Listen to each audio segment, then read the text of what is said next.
I'm a journalist with a cause. And I've been so active against oppression, against radical Islamism, against the Muslim Brotherhood, and against CAIR, which is the Council on American-Islamic Relations. That are the, I call them terrorists in suits, because these are the front of the Muslim Brotherhood. And CAIR who groomed Ilhan, groomed Rashida, and many others. And by the way, in 2020, we have more, CAIR has been grooming more than 120 Rashida, Ilhan alike. When did you move to the United States? So I moved to the United States in 1993. As soon as I moved, I started working in the media, my mother as well. And then I started doing US media in Arabic. And it's so funny because I was the youngest one. Well, you know Voice of America, and Voice of America is a federal entity. So when I applied for it, there were like 400 something. And I just went and I did my test, whatever, and then a week later, because there was only one opening, and I got it. So even I know, I'm like, really?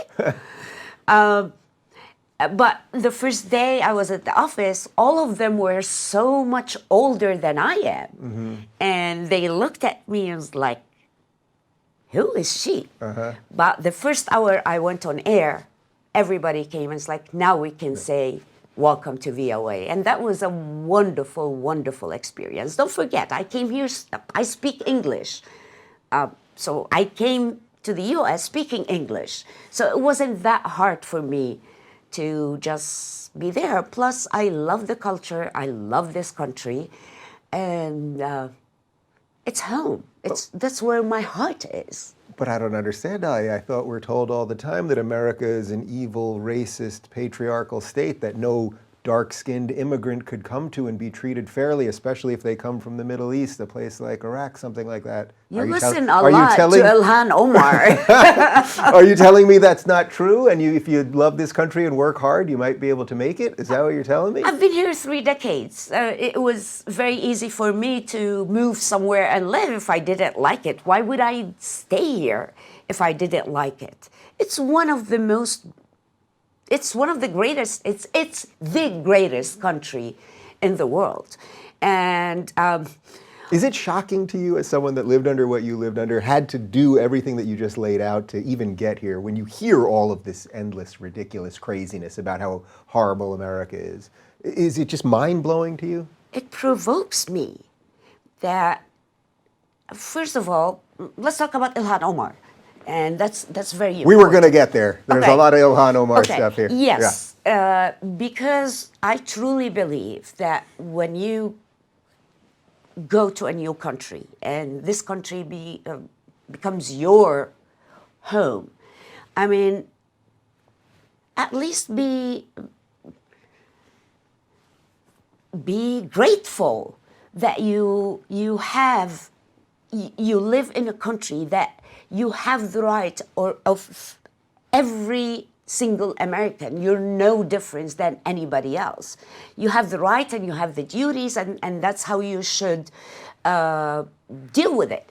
Yet, there are immigrants from different countries. I'm not saying that they come here and they don't integrate with the communities. So they still live in small area that it's basically, they brought everything from their country and they're not willing to participate or willing to be part of the community. And that's when I feel that organizations should work on these communities to build bridges, to make them feel integrated in schools, in that workplace, and others. I mean, can you believe that someone who lives in for 20 years in a country that can't even speak the language? How? You mean it's not racist to say that maybe you should speak the language of the country you live in? Or at least try to? I mean, this is ridiculous. Racist? No, this is the country, this is the language of this country. You want to be a part of this country, part of the communities. You want to be, you want to provide, you want to fulfill your duties so you get your rights. I mean, this is, come on. I mean, at least speak the language. Yeah. At least read a sign. All right. This is ridiculous. Okay, I mean, so we can link all of this to Ilhan, but before we get specifically into her, just tell me a little bit about what your general political philosophy is, because now that you're running for Congress, obviously it can't just be about I'm against Ilhan. No, of course we'll get to not. that. But just tell me a little bit about your own sort of political beliefs. a question that I've been asked so many times, thinking that all immigrants and they should be Democrats. I'm a conservative person. I have conservative principles since I came here. So being a journalist, I know exactly what these two political parties are. So it's easy for me, I mean, to be conservative and to be Republican, and that's what I've been since I came here. I truly believe that decency should be back in our political arena and our lives. We've lost it. We've lost it, and this is so bad. I mean, the hatred that we see now, this was never the narrative in the United States. Yes, we disagree, but we don't hate each other. Mm-hmm. I don't hate somebody because he's a Democrat. Maybe I would never marry a Democrat, but that's, we'd be fighting all the time. Yeah, but an honest politician. Yeah, exactly. But you know what? It's sad that you see in 2020 that hatred, that the toxic narratives coming from the far left. I wouldn't say coming from the Democrat in general, the far left and the progressive that are trying to destroy this country. People don't want this country to be a socialist country. People don't want to live in Cuba. People don't want to live in Venezuela. People don't want to live in these countries, or even Russia, for this matter. So we have people that are praising these other countries. I mean, if you praise it and you like it so much, go be a senator there. Yeah. Or a congresswoman. Right. Well, that's what I always say. Nobody ever leaves. Everyone Exactly. still wants to come here. Nobody's leaving. We're not stopping people from leaving, but they never leave. So was it seeing what was happening with the far left progressives and the socialists? Is that really what drove you to get into politics, or was it specifically about Ilhan, and then we'll talk more about her? Well, being a journalist, and I've been doing it for a long time, and I do foreign affairs, and I cover the whole world, and covering wars, conflict zones, human rights crisis, terrorist attacks all over the world, especially in Europe. I've been there, done that. So I know what kind of outcome would come from a narrative like this.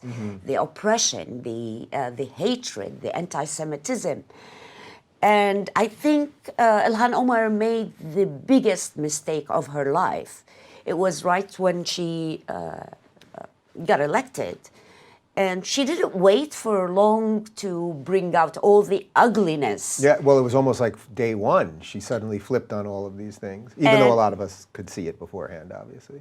Yeah, but being there, so as a journalist, and I'm very active. I'm a journalist with a cause. And I've been so active against oppression, against radical Islamism, against the Muslim Brotherhood, and against CAIR, which is the Council on American-Islamic Islamic Relations. relations that are the, I call them terrorists in suits, because these are the front of the Muslim Brotherhood. And CAIR, who groomed Ilhan, groomed Rashida, and many others. And by the way, in 2020, we have more, CAIR has been grooming more than 120 Rashida, Ilhan alike. If you're looking for more honest and thoughtful conversations about politics instead of nonstop yelling, check out our politics playlist. And if you want to watch full interviews on a variety of topics, watch our full episode playlist, all right over here. And to get notified of all future videos, be sure to subscribe and click the notification bell.